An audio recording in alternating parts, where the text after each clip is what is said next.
کتاب الصلاة باب المواقیت اول وقت الفجر اذا طلع الفجر الثانی وهو المعترض في الافق وآخر وقتها ما لم تطلع الشمس لحدیث امامت جبریل علیہ السلام انه اما رسول اللہ علیہ السلام فيها في اليوم الاول حين طلع الفجر وفي اليوم الثانی حين اسفر جدا وقادت الشمس تطلع۔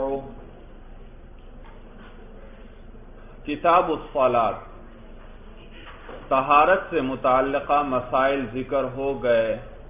اب صاحب ہدایہ نماز کا بیان شروع فرما رہے ہیں۔ نماز پہ صلاۃ، و یاد رکھیے عربی زبان میں صلاۃ کے معنی دعا کے آتے ہیں بھائی۔ صلاۃ کا کیا معنی ہے عربی زبان میں؟ دعا بھائی۔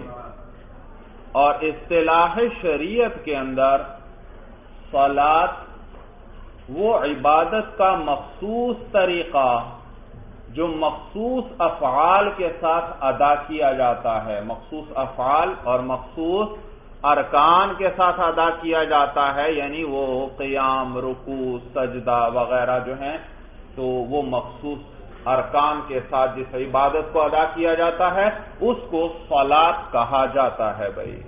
تو عربی زبان میں صلاۃ کا کیا معنی ہے؟ دعا بھائی، اور اصطلاح شریعت میں عبادت کا وہ مخصوص طریقہ ہے بھائی، عبادت کا مخصوص طریقہ۔ تو کتاب الصلاۃ ایہادہ کتاب الصلاۃ، یہ کتاب نماز کی یعنی نماز کے بیان میں۔ باب المواقیت، مواقیت جمع ہے میقات کی، میقات، میقات اس میں ظرف کا صیغہ ہے بھائی۔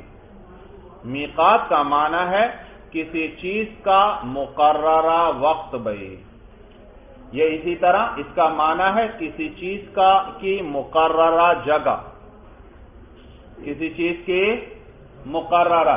تو یہاں میقات سے مقررہ وقت مراد ہے۔ نمازوں کے مقررہ اوقات کا ذکر ہونے لگا ہے کہ نمازوں کے اوقات کون کون سے ہیں۔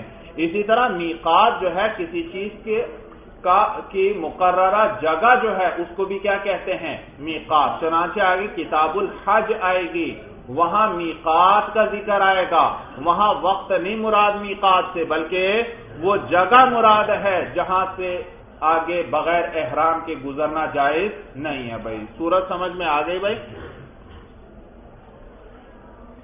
باب المواقیت، یہ باب ہے مواقیت کے بیان میں، یعنی نمازوں کے مقررہ اوقات کے بیان میں۔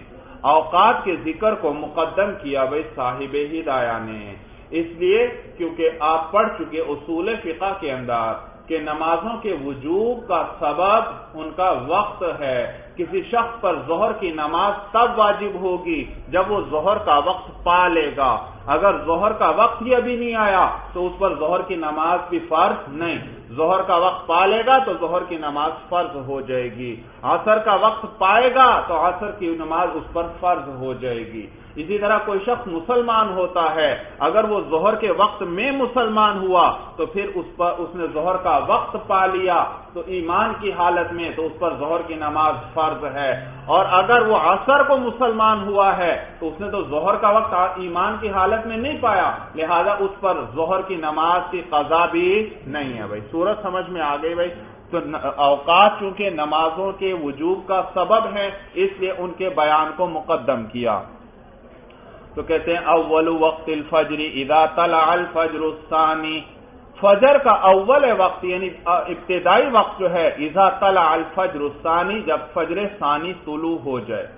بھئی یاد رکھیے فجر دو قسم پر ہے، ایک فجر اول، ایک فجر ثانی، یا دوسرے لفظوں میں اول کو فجر کاذب کہتے ہیں اور دوسرے کو فجر صادق، فجر صادق۔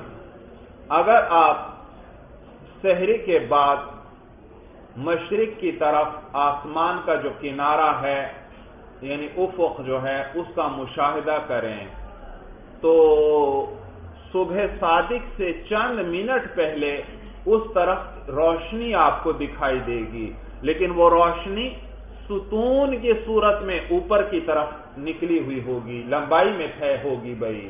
افق میں چوڑائی کے اندر نہیں پھیلی ہوگی، بلکہ کس طرح ہوگی؟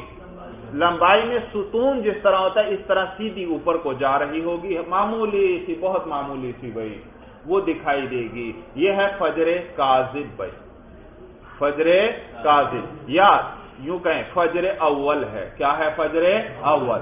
پھر اس کے کچھ دیر بعد پھر چوڑائی کے اندر روشنی پھیلنا شروع ہوتی ہے، اور یہ ہے فجر صادق بھائی، فجر صادق۔ اور یہ روشنی جب پھیلتی ہے پھر بڑھتی ہی چلی جاتی ہے روشنی، اور یہاں تک کہ پھر سورج نکل آتا ہے بھائی۔ تو صبح کا وقت فجر اول یعنی فجر کاذب سے نہیں شروع ہوگا فجر کی نماز کا وقت، بلکہ کب شروع ہوگا؟ فجر صادق سے، یعنی دوسری فجر جو ہے جس میں روشنی کس طرح نظر آئے گی؟ چوڑائی میں پھیلی ہوئی نظر آئے گی پورے افق پر۔ پہلی مرتبہ کیسے نظر آئی تھی؟ ستون کی صورت میں لمبائی کے اندر اوپر کی طرف گئی ہوئی تھی۔ تو کہتے ہیں اول وقت الفجر اذا طلع الفجر الثانی، فجر کا اول وقت جو ہے جس وقت فجر ثانی طلوع ہو جائے، وهو المعترض فی الافق، اور وہ ہے فجر ثانی، وہ ہے المعترض فی الافق، جو چوڑائی میں پھیلی ہوئی ہو، معترض پھیلی ہوئی، جو پھیلی ہوئی ہو فی الافق، افق کہتے ہیں آسمان کا کنارہ، وہ آخری کنارہ جو زمین کے ساتھ ملا ہوا دکھائی دیتا ہے، وہ کنارہ بھائی، تو وہ افق پر جب چوڑائی کے اندر ہے وہ ہے فجر ثانی بھائی۔ وآخر وقتها ما لم تطلع الشمس، اور فجر کا آخری وقت وہ ہے جب تک سورج طلوع نہ ہو جائے۔ جیسے ہی سورج طلوع ہوگا، سورج کا معمولی سا بھی کنارہ نکل آیا، نظر آنے لگا، تو فجر کا وقت ختم ہو چکا بھائی۔ اس سے پہلے پہلے تھا فجر کا وقت بھائی۔ تو فجر کی ابتدا کب ہوتی ہے فجر کے وقت کی؟ جب فجر صادق طلوع ہو جائے، یعنی چوڑائی کے اندر وہ روشنی پھیلنا نظر آ جائے۔ اور آخری وقت کیا ہے؟ کب تک پڑھ سکتا ہے فجر کی نماز؟ جب تک سورج طلوع نہ ہو جائے بھائی، تو اس وقت تک ادا ہی ادا ہے، اور اس کے بعد اگر پڑھے گا تو قضا ہے۔ دلیل اس کی کیا ہے کہ یہ اول وقت یہ ہے اور آخر وقت یہ ہے؟ کہتے ہیں لحدیث امامت جبریل علیہ السلام، حضرت جبریل علیہ السلام کی امامت والی حدیث کی وجہ سے کہ انہ ام رسول اللہ علیہ السلام فیہا، کہ انہوں نے امامت فرمائی حضور علیہ السلام کی۔ بھئی حضرت جبریل علیہ السلام نے 2 دن تک حضور علیہ السلام کی امامت فرمائی نمازوں میں۔ اللہ تعالیٰ کے حکم سے وہ تشریف لاتے اور اس نماز کے وقت کے اندر امامت وہ فرماتے، حضور علیہ السلام ان کے مقتدی ہوتے، ان کے پیچھے نماز پڑھتے۔ ایک تو نمازوں کے اوقات بتلانا مقصود تھے کہ کون سا وقت ہے نماز کا، کون سی نماز کا کون سا وقت ہے، اور نیز نماز کا طریقہ سکھلانا تھا کہ اس طرح نماز پڑھی جائے، اس وقت کی اتنی رکعت اس طرح ہوں گی، دوسرے وقت کی اس طرح ہوں گی، تیسرے وقت کی اس طرح ہوئی۔ تو کہتے ہیں انہ ام رسول اللہ صلی اللہ علیہ وسلم فیہا فی الیوم الاول حین طلع الفجر، کہ انہوں نے امامت فرمائی حضور علیہ السلام کی فیہا ای فی صلاۃ الفجر، فجر کی نماز میں، فی الیوم الاول پہلے دن، حین طلع الفجر جس وقت فجر طلوع ہو گئی تھی، یعنی فجر صادق پہلے دن اس وقت امامت فرمائی، اس دن نماز پڑھائی۔ وفی الیوم الثانی حین اسفر جدا، اسفرا کا معنی روشن ہو جانا، اور دوسرے دن اس وقت امامت فرمائی جس وقت خوب روشنی ہو گئی تھی، وقادت الشمس تطلع، اور قریب تھا کہ سورج طلوع ہو جاتا، خوب روشنی ہو گئی تھی، سورج بالکل نکلنے والا تھا، اس وقت دوسرے دن امامت فرمائی۔ ثم قال فی آخر الحدیث، پھر فرمایا حضرت جبریل علیہ السلام نے آخر حدیث میں، یعنی آخر حدیث میں آتا ہے، انہوں نے پھر فرمایا ما بین ہذین الوقتین وقت لک ولامتک، ان 2 وقتوں کے بیچ وقت ہے آپ کے لیے اور آپ کی امت کے لیے، یعنی اس وقت کے اندر یہ فجر کی نماز ادا کیجئے۔ کون سے 2 وقت؟ ایک پہلے دن فجر صادق کے بعد تھے، اور دوسرے دن سورج طلوع ہونے کے قریب تھا، تو ان 2 وقتوں کے درمیان جو ہے یہ وقت آپ کا اور آپ کی امت کے لیے، یعنی اس وقت میں فجر کی نماز ادا کیجئے۔ ولا معتبر بالفجر الکاذبی، صاحب ہدایہ فرما رہے اور کوئی اعتبار نہیں ہے فجر کاذب کا، وَهُوَ الْبَيَاضُ الَّذِي يَبْدُو طُولًا، اور یہ وہ سفیدی ہے، یعنی فجر کاذب وہ سفیدی ہے، الَّذِي يَبْدُو طُولًا جو ظاہر ہوتی ہے لمبائی میں، ثُمَّ يَعْقُبُهُ الظَّلَامُ، ظلام کہتے ہیں اندھیرے کو، تاریکی کو، پھر اس کے پیچھے تاریکی آتی ہے، پھر اس کے بعد کیا آتی ہے؟ چوڑائی میں روشنی آتی ہے، وہ ہے فجر صادق بھائی۔ لقولہ علیہ السلام، دلیل کیا ہے کہ اس کا کوئی اعتبار نہیں، کہتے ہیں لقولہ علیہ السلام، بوجہ حضور علیہ السلام کے قول کے، لا یغرنکم اذان بلال ولا الفجر المستطیل، تم کو دھوکے میں نہ ڈالے بلال کی اذان، ولا الفجر المستطیل، اور نہ لمبی فجر، اور نہ لمبی فجر، وَإِنَّمَا الْفَجْرُ الْمُسْتَطِيرُ فِي الْأُفُقِ، اور فجر تو مستطیر ہوتی ہے افق کے اندر۔ حضور علیہ السلام کیا فرما رہے ہیں؟ فجر تو مستطیر ہوتی ہے افق کے اندر۔ کیا معنی؟ صاحب ہدایہ حدیث کا معنی بیان کر رہے ہیں، المنتشر فیہا، یعنی اس میں پھیلی ہوئی ہوتی ہے۔ فجر کے مستطیر ہونے کا کیا معنی ہے؟ کہ فجر تو افق میں پھیلی ہوئی ہوتی ہے۔ معلوم ہوا یہ ہے فجر اصل میں، جو پہلے فجر تھی لمبائی میں وہ فجر نہیں ہے، اسی لیے حضور نے فرمایا کہ تم کو دھوکے میں نہ ڈالے بلال رضی اللہ تعالیٰ عنہ کی اذان اور وہ لمبی فجر، بھائی لمبی فجر۔ بھائی یاد رکھیے حضرت بلال رضی اللہ تعالیٰ عنہ آذان دیتے تھے تہجد کے لیے یا سحری کھانے کے لیے، اور پھر فجر کی اذان حضرت عبداللہ ابن ام مکتوم رضی اللہ تعالیٰ عنہ وہ فجر کی اذان دیا کرتے تھے۔ تو حضور علیہ السلام صحابہ سے کیا فرما رہے ہیں؟ تم کو بلال کی اذان دھوکے میں نہ ڈال دے، یعنی ان کی اذان تو سحری یا تہجد کے لیے ہوتی ہے، تو تم یہ دھوکے میں یہ نہ سمجھ جانا کہ فجر طلوع ہو گئی ہے۔ سمجھ میں آیا بھائی؟ یہ معنی ہے حدیث کا بھائی۔ وَأَوَّلُ وَقْتِ الظُّهْرِ إِذَا زَالَتِ الشَّمْسُ، اور ظہر کا اول وقت وہ ہے جس وقت سورج ڈھل جائے، یعنی سورج ڈھل جائے۔ بھائی دیکھیے، سورج طلوع ہوتا ہے مشرق کی جانب سے، اور پھر جب طلوع ہوتا ہے آہستہ آہستہ بلند ہوتا چلا جاتا ہے، اور دوپہر کے وقت ایک وقت آتا ہے جب سورج عین اپنی انتہائی بلندی کو پہنچ جاتا ہے، پھر اس کے بعد اب سورج پھر واپس ڈھلنا شروع ہوا مغرب کی جانب، تو جو سب سے بلندی پر آیا بھائی یہ ہے نصف النہار، اسے کیا کہتے ہیں؟ نصف النہار کہتے ہیں۔ تو اس سے آگے جیسے ہی سورج دوسری طرف چلا گیا مغرب کی جانب ڈھل گیا، کچھ اتر گیا، تو یہ اس کو کہیں گے زوال ہو گیا ہے، اور یہ ظہر کا وقت شروع ہو گیا۔ سورج جیسے ہی ڈھل جائے گا کون سا وقت شروع ہو جائے گا؟ ظہر کا۔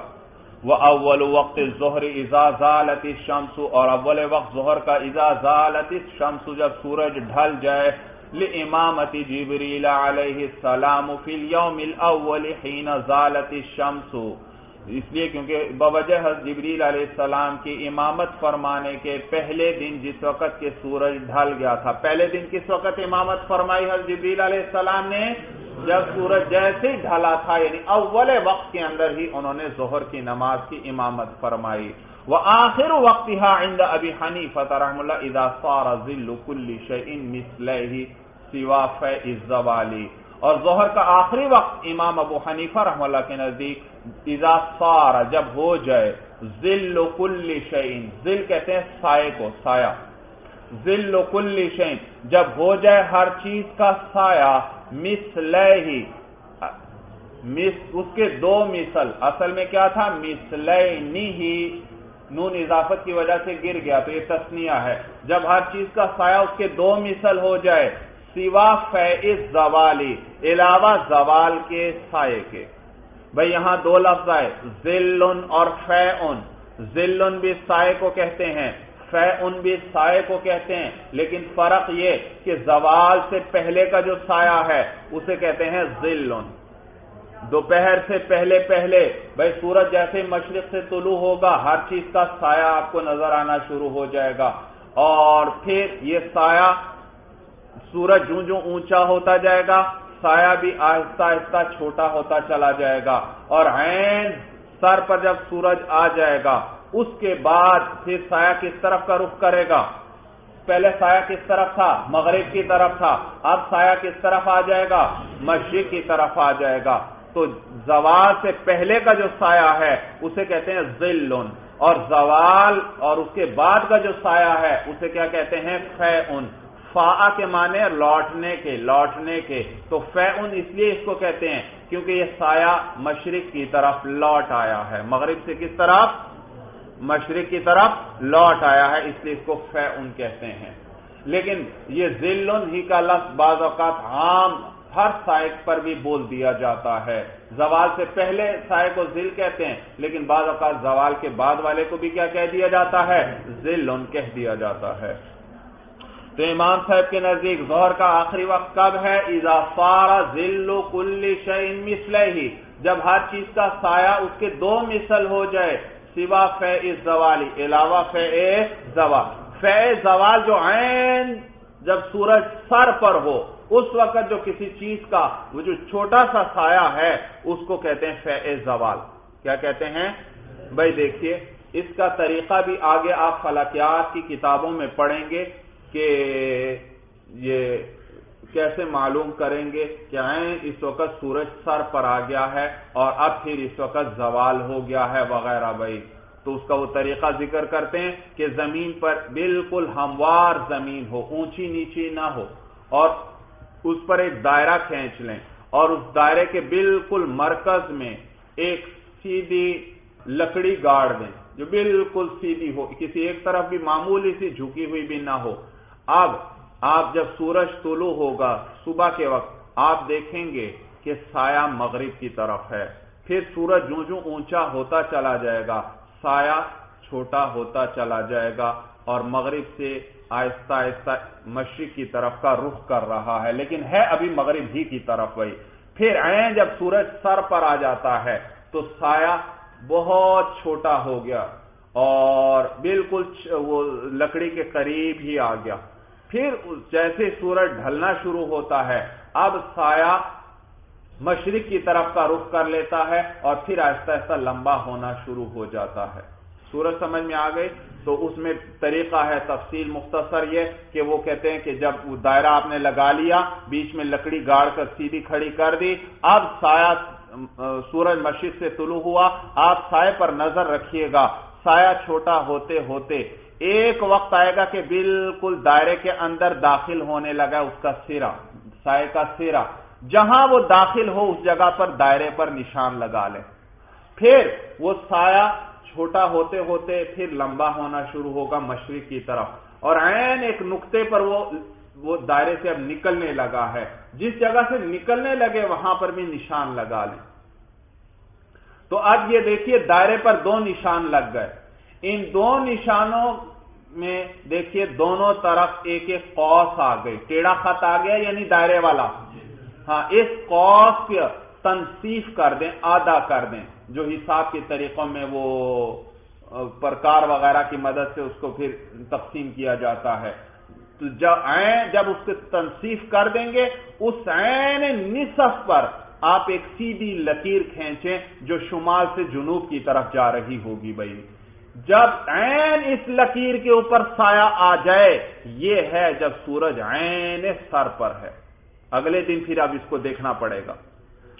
یہ لکیر آج آپ نے لگا لی، دو نشان لگائے تھے اور پھر ان قوس جو لگی تھیں آپ نے ان کو نصف نصف کر دیا، ایک سیدھا خط کھینچا شمال سے جنوب کی طرف، اور پھر اس عین اگلے دن اس لکیر کے اوپر جب سایہ آئے گا تو یہ ہوگا، یہ وقت ہے نصف النہار کا، یعنی سورج عین سر پر ہے، اور یہ سب سے سائے کی چھوٹے سے چھوٹا سایہ ہوگا اس وقت بھائی اس چیز کا، اور اس سے پہلے بھی تھوڑا لمبا تھا سایہ، اب چھوٹا ہوا، پھر چند منٹ ہی گزریں گے آپ دیکھیں گے سایہ پھر اب مشرق کی طرف ہو کر لمبا ہونا شروع ہو گیا ہے۔ تو جیسے ہی سایہ اس لکیر سے دوسری طرف آ جائے گا تو معلوم ہوا سورج ڈھل گیا ہے۔ سورج کیا ہے؟ ڈھل گیا ہے۔ طریقہ سمجھ میں آیا بھائی؟ تفصیل وہاں فلکیات کی کتابوں میں آپ کو مل جائے گی بھائی۔ تو یہ جو عین زوال کے نصف النہار کے وقت کسی چیز کا جو سایہ ہے اس کو کہتے ہیں فیء زوال۔ کیا کہتے ہیں؟ فے زوال کہتے ہیں بھائی، کیونکہ اب سورج ڈھلنے لگا ہے۔ تو اس فے زوال کے علاوہ جب کسی چیز کا سایہ 2 مثل ہو جائے تو ظہر کا وقت ختم ہو جائے گا اور عصر کا وقت شروع ہو جائے گا بھائی۔ یہ کس کے نزدیک؟ امام اعظم ابو حنیفہ رحمہ اللہ۔ لہذا آپ نے جو لکڑی درمیان میں گاڑی تھی، فرض کریں وہ تھی 10 فٹ کی، 10 فٹ کی، اور عین دوپہر کے وقت بھائی سورج کا سایہ، اس لکڑی کا سایہ بڑا چھوٹا ہوگا، یوں سمجھیں فرض کریں 1 فٹ تھا، آپ نے اس وقت ماپا، کتنا تھا؟ سایہ 1 فٹ۔ یہ ہے فے زوال، عین نصف النہار کے وقت یہ 10 فٹ کی لکڑی، اور لکڑی کا جو حصہ زمین کے اندر گاڑ دیا اس کو نہیں شمار کرنا، لکڑی کا جو حصہ زمین کے اوپر ہے وہ کتنا ہے؟ 10 فٹ ہے، اور یہ جو سایہ عین زوال کے وقت بنا وہ کتنا ہے؟ وہ 1 فٹ ہے۔ یہ ہے فے زوال۔ اس فے زوال کے علاوہ اس لکڑی سے دگنا جب سایہ ہو جائے گا تو یہ ظہر کا وقت ختم ہو جائے گا، اور کون سا شروع ہو جائے گا؟ عصر کا شروع ہو جائے گا۔ تو لکڑی کتنے فٹ کی؟ 10۔ تو 2 مثل سایہ کب ہوگا؟ جب کتنا ہو جائے؟ 20 فٹ سایہ ہو جائے۔ اور نیز و فے زوال کے علاوہ اس کو بھی ساتھ ملائیں، وہ کتنا تھا؟ 1 فٹ۔ تو کتنا ہوگا؟ 21 فٹ۔ تو بس جس وقت اس لکڑی کا سایہ 21 فٹ کا ہو جائے گا، یہ وقت ہے کہ اس وقت اس لکڑی کا سایہ فے زوال کے علاوہ 2 مثل ہے، اور یہ آخر ظہر کا وقت ختم ہوا، اور کون سا شروع ہو گیا؟ عصر کا وقت شروع ہو گیا۔ کس کے نزدیک؟ امام اعظم ابو حنیفہ رحمہ اللہ کے نزدیک۔ جبکہ آگے بتلائیں گے آپ کو، صاحبین کے نزدیک 1 مثل ہو جائے فے زوال کے علاوہ تو عصر کا وقت شروع ہو گیا۔ لہذا صاحبین کے نزدیک سایہ کتنا ہوگا جب عصر کا وقت شروع ہوگا؟ 11 فٹ۔ 10 فٹ ہوا تو یہ 1 مثل، اور فے زوال کتنا؟ 1 فٹ، تو کتنا ہو گیا؟ 11 فٹ۔ تو صاحبین کے نزدیک یہ 10 فٹ کی لکڑی کا سایہ 11 فٹ جیسے ہی ہوگا، کون سا وقت شروع ہو گیا؟ عصر کا وقت، اور ظہر کا ختم۔ اور امام صاحب کے نزدیک کب شروع ہوگا عصر کا وقت؟ جب 21 فٹ ہو جائے اس وقت ظہر کا وقت ختم اور عصر کا شروع ہوگا بھائی۔ یہ معنی ہے وآخر وقتها عند ابی حنیفہ رحمہ اللہ اذا صار ظل كل شيء مثله سوا فے الزوال، اور ظہر کی نماز کا آخری وقت امام اعظم ابو حنیفہ رحمہ اللہ کے نزدیک جب ہو جائے ہر چیز کا سایہ اس کے 2 مثل علاوہ فے زوال کے۔ وقال، اور صاحبین فرماتے ہیں اذا صار الظل مثلہ، جب ہر چیز کا سایہ اسی کے مثل یعنی 1 گنا ہو جائے، اور علاوہ فے زوال کے، وہ پیچھے شرط ذکر کر دی تھی، اس کو دوبارہ ذکر نہیں کیا۔ وَهُوَ رِوَایَةٌ عَنْ أَبِي حَنِیفَةَ رحمہ اللہ، اور یہی ایک روایت ہے امام اعظم ابو حنیفہ رحمہ اللہ سے بھی۔ امام صاحب کی بھی ایک روایت کیا ہے کہ جب 1 مثل ہو جائے علاوہ فے زوال کے تو کون سا وقت شروع ہو جائے گا؟ عصر کا۔ وَفَيْءُ الزَّوَالِ هُوَ الْفَيْءُ الَّذِي يَكُونُ لِلْأَشْيَاءِ وَقْتَ الزَّوَالِ، اور فے زوال وہ سایہ ہے جو کسی چیزوں کا ہوتا ہے وقت الزوال، کس وقت؟ زوال کے وقت۔ لہما، صاحبین کی کیا دلیل ہے کہ 1 مثل کے بعد عصر کا وقت شروع ہو جائے گا؟ وہ ذکر کرنے لگے۔ صاحبین کی دلیل یہ ہے امامت جبریل فی الیوم الاول للعصر فی هذا الوقت، ان کی دلیل جو ہے وہ جبریل علیہ السلام کی امامت کروانا ہے فی الیوم الاول، پہلے دن، للعصر، کس نماز کی؟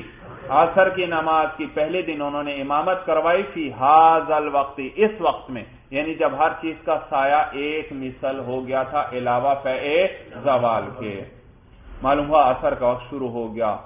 یہ تھی صاحبین کی دلیل۔ امام صاحب علی ابی حنیفہ رحمہ اللہ قولہ علیہ السلام ابردوا بالظہر فإن شدۃ الحر من فیح جہنم، حضور علیہ السلام کا قول ہے، وہ حضور علیہ السلام فرماتے ہیں ابردوا بالظہر، تم لوگ ٹھنڈا کرو ظہر کو، یعنی ٹھنڈے وقت میں پڑھو، فإن شدۃ الحر، اس لیے کیونکہ جو گرمی کی شدت ہے، من فیح جہنم، وہ جہنم کے شدت کی وجہ سے ہے، جہنم کے کھولنے کی وجہ سے ہے، جہنم کے جوش مارنے کی وجہ سے ہے بھائی۔ تو گرمی کی شدت کس وجہ سے ہے؟ جہنم کے اس کے جوش مارنے کی وجہ سے ہے تو تم ظہر کو ٹھنڈا کر کے پڑھو گے، ٹھنڈا کر کے پڑھو. یہ حدیث میں آیا ہے. وَأَشَدُّ الْحَرِّ فِي دِيَارِهِمْ فِي هَذَا الْوَقْتِ. امام صاحب کی دلیل چل رہی ہے. وہ کیا فرماتے ہیں؟ 2 مثل کے بعد اور فیض زوال کے علاوہ پھر عصر کا وقت شروع ہوگا. تو فرماتے ہیں امام صاحب کہ دیکھو حدیث میں آیا کہ ظہر کو ٹھنڈا کر کے پڑھو. وَأَشَدُّ الْحَرِّ فِي دِيَارِهِمْ فِي هَذَا الْوَقْتِ. اور سخت ترین گرمی صحابہ کے وطن میں فی هَذَا الْوَقْتِ اس وقت میں ہوتی ہے. صحابہ کے علاقے میں، ان کے علاقے میں سخت ترین گرمی کس وقت ہوتی ہے؟ یہ جب ایک مثل جب سایہ ہوتا ہے اس وقت سخت ترین گرمی ہوتی ہے. اور حضور علیہ السلام کیا فرما رہے ہیں؟ ظہر کو ٹھنڈا کر کے پڑھو. معلوم ہو اس کے بعد پڑھنی پڑے گی. معلوم ہو ابھی بھی ظہر کا وقت باقی ہے، ظہر کا وقت باقی ہے. وہ دیکھیے ابھی دلیل پوری نہیں ہوئی.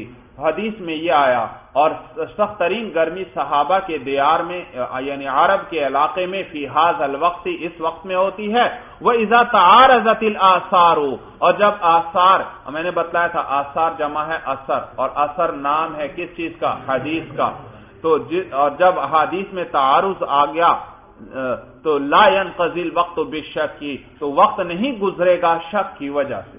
امام صاحب فرماتے ہیں کہ دیکھیے ٹھیک ہے، امامت جبریل علیہ السلام کے اندر انہوں نے امامت فرمائی کس وقت؟ پہلے دن عصر کی جب سایہ ایک مثل تھا.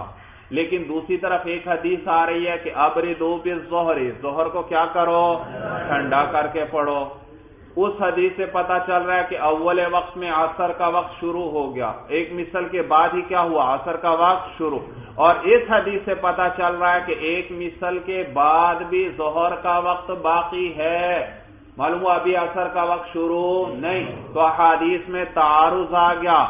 جب تعارض آ گیا تو اب شک آ گیا کہ پتہ نہیں ظہر کا وقت نکل گیا ہے یا نہیں. ایک مثل کے بعد کیا آ گیا؟ شک آ گیا کہ پتہ نہیں، ایک حدیث سے چل رہا ہے پتہ کہ نکل گیا، دوسری سے پتہ چل رہا ہے کہ وقت نہیں نکلا. تو ظہر کا وقت نکلنے میں، گزر جانے میں شک آ گیا.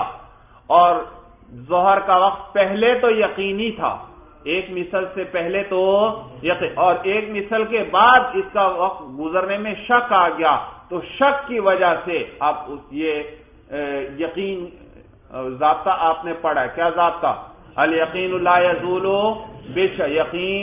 یقین جو ہے شک کی وجہ سے زائل نہیں ہوتا، باطل نہیں ہوتا. تو یہاں بھی ظہر کا وقت یقینی تھا پہلے، تو اب بھی شک کی وجہ سے باطل نہیں ہوگا. اب بھی کون سا وقت ہوگا؟ ظہر ہی کا ہوگا. دلیل سمجھ میں آئی کہ حدیث میں کیا آیا؟ تعارض آ گیا، اور تعارض کی وجہ سے شک آ گیا کہ یہ پتہ نہیں اب ظہر کا وقت گزر گیا ہے یا نہیں گزرا. پہلے تو کیا تھا؟ ظہر کا وقت، مثل سے پہلے تو ظہر کا وقت یقینی، اور مثل کے بعد وقت گزرنے میں شک آ گیا. تو شک کی وجہ سے اب وقت گزرنے کا نہیں کہا جائے گا، بلکہ کیا کہا جائے گا؟ اب بھی وقت ہے.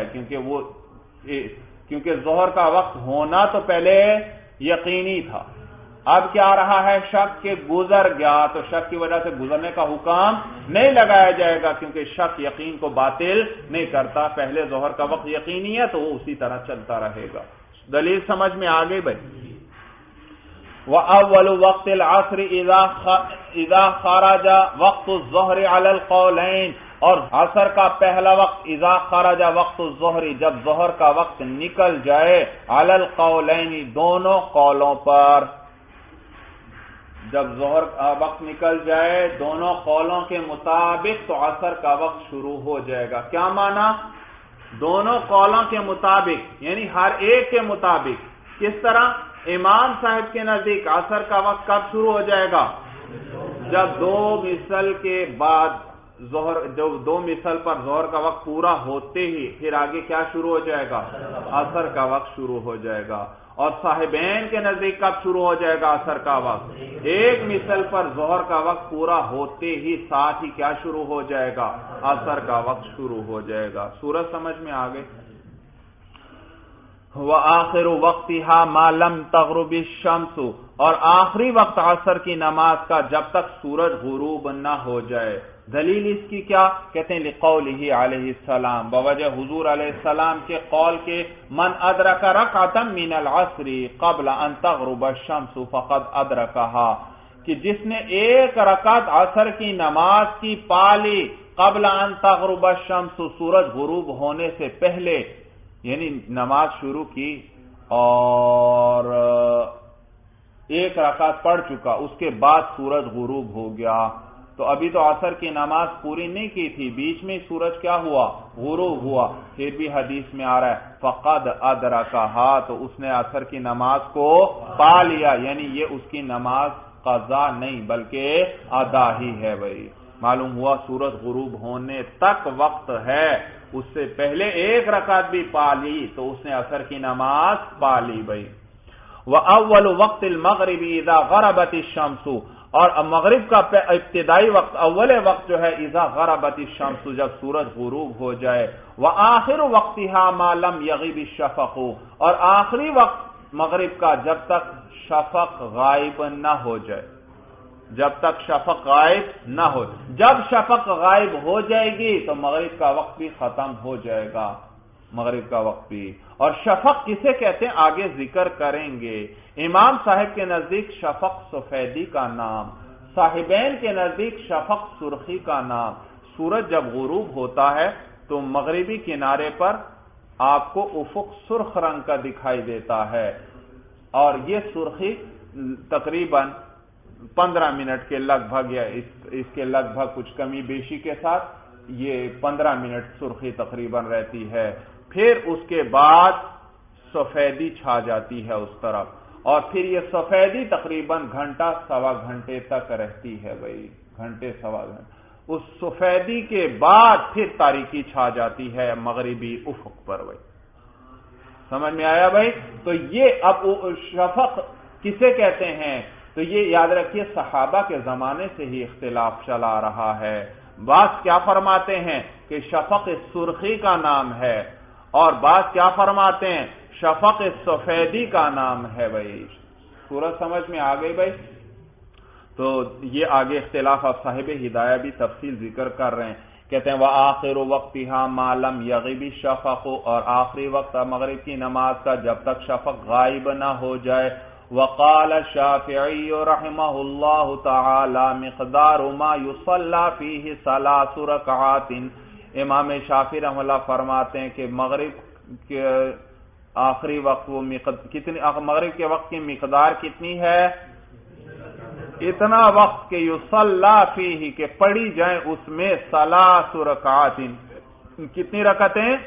3 رکعتیں اس کے اندر پڑھی جائیں۔ بھائی 3 رکعتیں، اور یہ ایک قول امام شافعی رحمہ اللہ کا جو صاحب ہدایہ نے ذکر کیا، اور ایک جدید قول کہتے ہیں ان کا یہ کہ جس میں انسان مغرب کی نماز کا اتنا وقت ہے جس میں انسان وضو کر کے اذان کہہ سکے اور پھر اقامت کہہ سکے، اذان دے سکے اور اقامت کہہ سکے، اور 3 فرض پڑھ لے اور پھر 2 سنتیں پڑھ لے، بس اتنا وقت ہے مغرب کا۔ بھائی سمجھ میں آیا بھائی؟ تو ایک قول کیا ذکر کیا جس میں کتنی صرف پڑھ لے؟ 3 رکعتیں پڑھ لے۔ تو پھر بعضوں نے تطبیق بھی دی، کہتے ہیں نہیں یہ کوئی 2 الگ قول نہیں ہے امام شافعی رحمہ اللہ کے، ایک ہی قول ہے، لیکن یہ 3 کو اس لیے انہوں نے ذکر کیا کیونکہ مغرب کے فرض کتنے ہیں؟ 3 رکعت، باقی ان فرضوں کے جو تابع چیزیں ہیں وہ بھی اسی کے اندر داخل ہیں، اور فرضوں کے تابع کیا ہے؟ وضو کرنا پڑے گا یا نہیں بھائی؟ وضو بھی، اذان بھی دینا پڑے گی، اقامت بھی کہنا پڑے گی، جماعت بھی ہوگی، اور پھر اس کے بعد 2 سنتیں بھی پڑھی جائیں گی، تو وہ بھی اس کے تابع ہیں، اس لیے ان کو ذکر نہیں فرمایا، ورنہ یہ وہی قول ہے۔ بھائی سورج سمجھ میں آ گئی؟ تو ان کی دلیل امام شافعی رحمہ اللہ کی کہتے ہیں لِأَنَّ جِبْرِيلَ علیہ السلام اَمَّ فِي يَوْمَيْنِ فِي وَقْتٍ وَاحِدٍ، کیونکہ حضرت جبریل علیہ السلام نے امامت فرمائی تھی دونوں دن ایک ہی وقت میں۔ بھائی باقی نمازوں کے اندر تو اول وقت اور آخر وقت میں نمازیں، پہلے دن اول وقت نمازیں پڑھائیں اور دوسرے دن آخر وقت میں، لیکن مغرب کے بارے میں دونوں دن ایک ہی وقت، اسی وقت میں، جیسے سورج غروب ہوا تھا اس کے بعد مغرب کی نماز کی امامت فرمائی تھی انہوں نے۔ تو اس سے معلوم ہوا اس کا اتنا ہی وقت ہے، ورنہ اس میں بھی وہ اول اور آخر کا اس کی صورت ہوتی۔ وَلَنَا، اور ہماری دلیل قولہ علیہ السلام، حضور علیہ السلام کا قول ہے، اول وقت المغرب حین تغرب الشمس، کہ پہلا وقت مغرب کا جس وقت سورج غروب ہو جاتا ہے، وآخر وقتها حین یغیب الشفق، اور آخری وقت مغرب کا جب شفق غائب ہو جائے۔ اول وقت کیا؟ جب سورج غروب ہو جائے، اور آخر وقت کیا؟ جب شفق غائب ہو جائے۔ معلوم ہے شفق کے غائب ہونے تک وقت ہے مغرب کا۔ ہاں پھر آگے شفق میں اختلاف ہے، صاحبین کے نزدیک شفق سرخی کا نام، اور سرخی تو زیادہ سے زیادہ 15-20 منٹ تک رہتی ہے تو وہی ہے۔ امام صاحب کے نزدیک شفق جو ہے وہ سفیدی کا نام ہے، اور سرخی 15-20 منٹ، پھر اس کے بعد سفیدی تو گھنٹہ سوا گھنٹے تک رہتی ہے، تو امام صاحب فرماتے ہیں یہ سارا مغرب کا وقت ہے۔ ہاں البتہ اول وقت میں امامت اس لیے کروائی تھی حضرت جبریل علیہ السلام نے کراہت سے بچنے کے لیے، کراہت سے، ہاں مستحب یہ ہے، بہتر یہ کہ اسی وقت نماز مغرب کی جلدی ادا کی جائے، اس کے بعد اگر ادا کی وہ بھی ادا ہی ہوگی، قضا نہیں ہوگی، البتہ مکروہ ہے بھائی، تاخیر کرنا مکروہ ہے۔ تو کراہت سے بچنے کے لیے ایک ہی وقت میں حضرت جبریل علیہ السلام نے امامت فرمائی۔ وما رواہ کان للتحرز عن الکراہۃ، اور وہ حدیث جس کو روایت کیا امام شافعی رحمہ اللہ نے، کان للتحرز عن الکراہۃ، وہ کس وجہ سے ہے؟ وہ بچنے کے لیے ہے کراہت سے، یعنی ایک ہی وقت میں جبریل علیہ السلام نے امامت کیوں فرمائی تھی؟ کراہت سے بچنے کے لیے۔ ثم الشفق هو البياض الذي في الافق بعد الحمرة عند ابي حنیفہ رحمہ اللہ، پھر شفق جو ہے وہ سفیدی ہے جو افق میں یعنی آسمان کے کنارے پر ہوتی ہے، بعد الحمرة، کس کے بعد؟ سرخی کے بعد، امام اعظم ابو حنیفہ رحمہ اللہ کے نزدیک۔ اور یاد رکھیے یہی اسی طرح نقل کیا گیا حضرت ابوبکر صدیق رضی اللہ تعالیٰ عنہ سے بھی، حضرت معاذ ابن جبل رضی اللہ تعالیٰ عنہ سے بھی، حضرت عائشہ اور حضرت ابن عباس رضی اللہ تعالیٰ عنہم سے بھی اسی طرح ہے۔ تو کہتے ہیں کہ یہ کس چیز کا نام ہے؟ سفیدی کا نام ہے۔ وعندہما هو الحمرۃ، اور صاحبین کے نزدیک شفق و سرخی ہے، وہو روایت عن ابی حنیفہ، اور یہی ایک روایت کس سے؟ امام اعظم ابو حنیفہ رحمہ اللہ سے بھی، وہو قول الشافعی، اور یہی قول ہے امام شافعی رحمہ اللہ کا بھی، وہ بھی فرماتے ہیں شفق کس چیز کا نام ہے؟ سرخی کا نام ہے، لقولہ علیہ السلام، دلیل ذکر کر رہے ہیں شفق سرخی کیسے ہے؟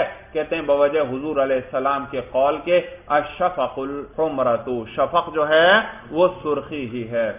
ولی ابی حنیفہ رحمہ اللہ قولہ علیہ السلام، اور امام اعظم ابو حنیفہ رحمہ اللہ کی دلیل جو ہے وہ حضور علیہ السلام کا یہ قول ہے، وآخر وقت المغرب اذا اسود الافق، اور مغرب کا آخری وقت اس وقت تک ہے جب آسمان سیاہ ہو جائے، اسود الافق، آسمان سیاہ ہو جائے، اور سیاہ کب ہوتا ہے؟ سرخی کے بعد یا سفیدی کے بعد؟ سفیدی کے بعد۔ معلوم ہوا شفق سارے کا نام شفق ہی ہے، اور اس کے بعد جب آسمان سیاہ ہوگا اس وقت مغرب کا وقت ختم ہوگا۔ دلیل سمجھ میں آگئی؟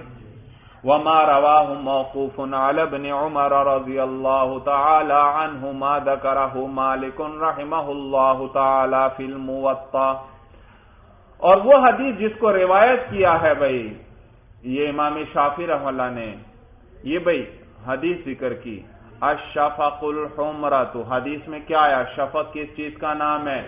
سرخی کا نام ہے۔ اس کا جواب دے رہے ہیں صاحب ہدایہ کہ وہ حدیث جس کو انہوں نے روایت کیا وہ موقوف ہے حضرت ابن عمر رضی اللہ تعالیٰ عنہ پر، یعنی یہ حدیث موقوف ہے، حضرت ابن عمر رضی اللہ تعالیٰ عنہ کا قول ہے، حضور علیہ السلام کا قول نہیں ہے بھائی۔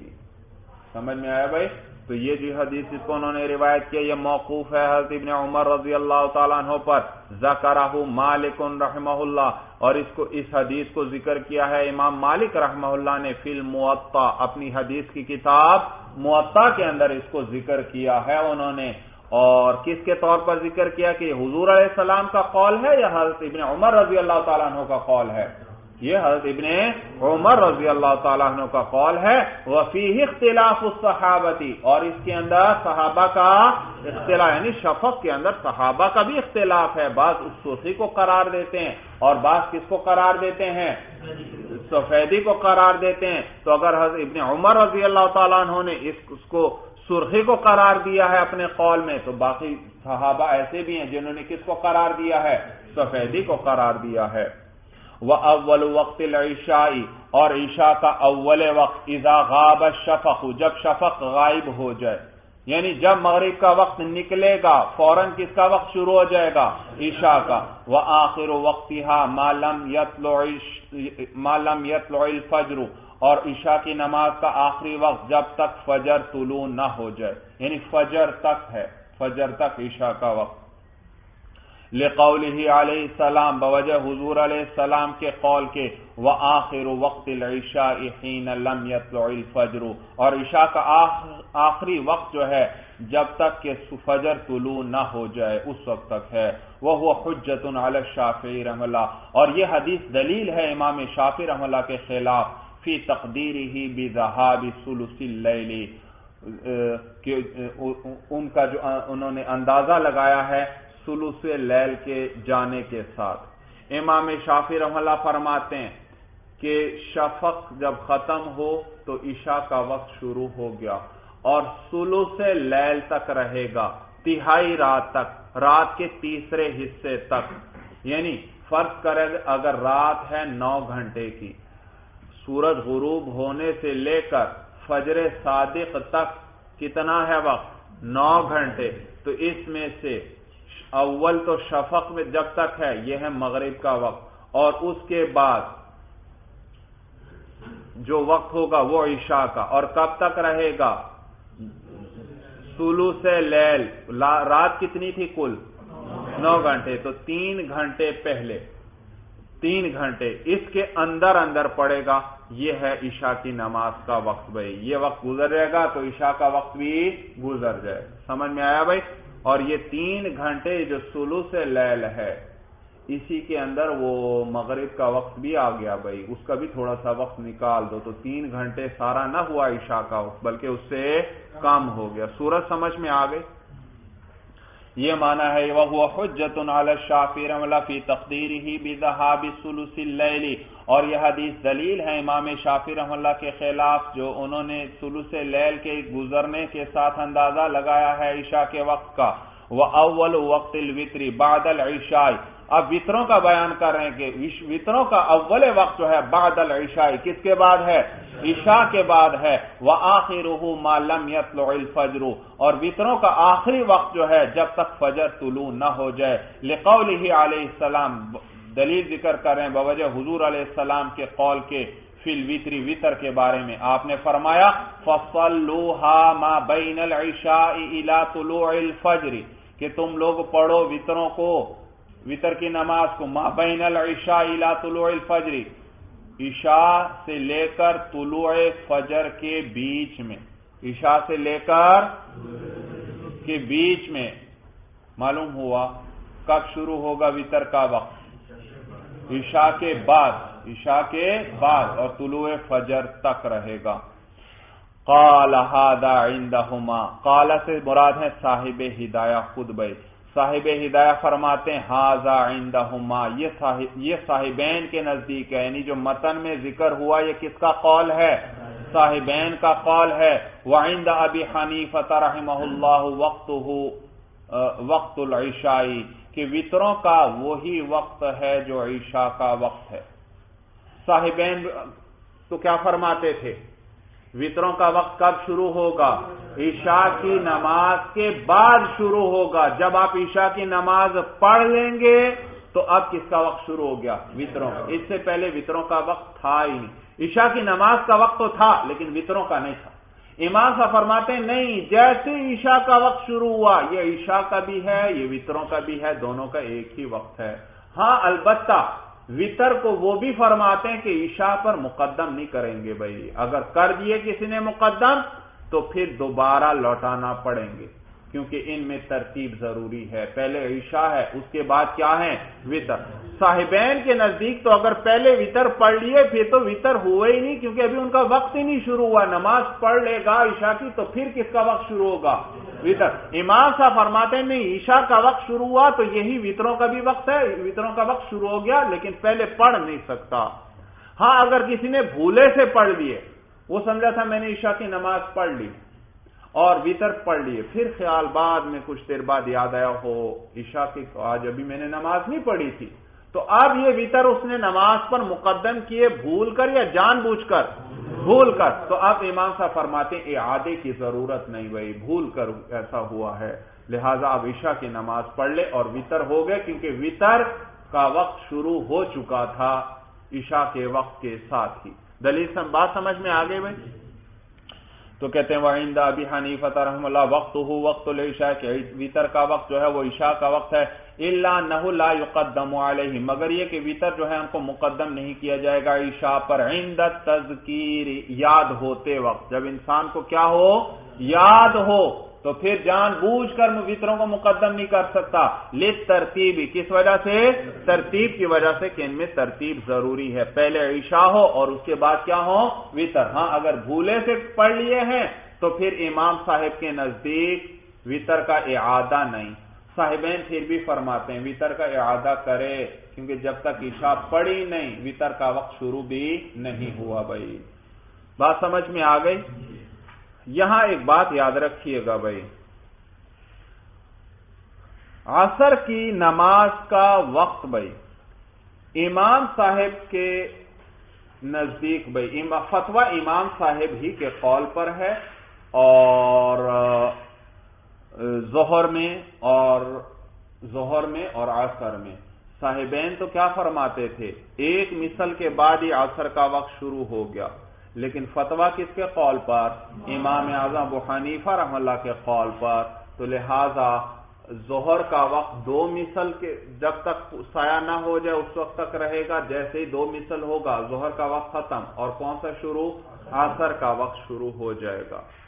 لیکن علماء لکھتے ہیں کہ اگر کہیں مجبوری ہو، انسان سفر میں ہے، اب وہاں پر مثل اول کے اندر گاڑی رک گئی، اس وقت ہے آپ عصر کی نماز اطمینان سے پڑھ سکتے ہیں.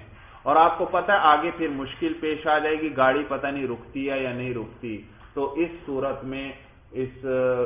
میں انسان مثل اول کے میں بھی یعنی صاحبین کے قول کے مطابق کو بھی اختیار کر سکتا ہے، اور اس وقت کیا کون سی نماز پڑھ لے؟ عصر کی نماز پڑھ لے. لہذا اس مسئلے کو خصوصاً یاد رکھیں. اور بعض لوگ اس میں شدت کرتے ہیں اور وہ کہتے ہیں نہیں مثل ثانی کے بعد ہی عصر پڑھنی ہے، پہلے نہیں بھائی. جب ضرورت ہے اور اس صاحبین کا قول بھی موجود ہے تو سفر وغیرہ میں تو آپ کیا کر سکتے ہیں؟ مثل اول کے بعد بھی عصر کی نماز پڑھ سکتے ہیں. بھائی مسئلہ سمجھ میں آ گیا بھائی؟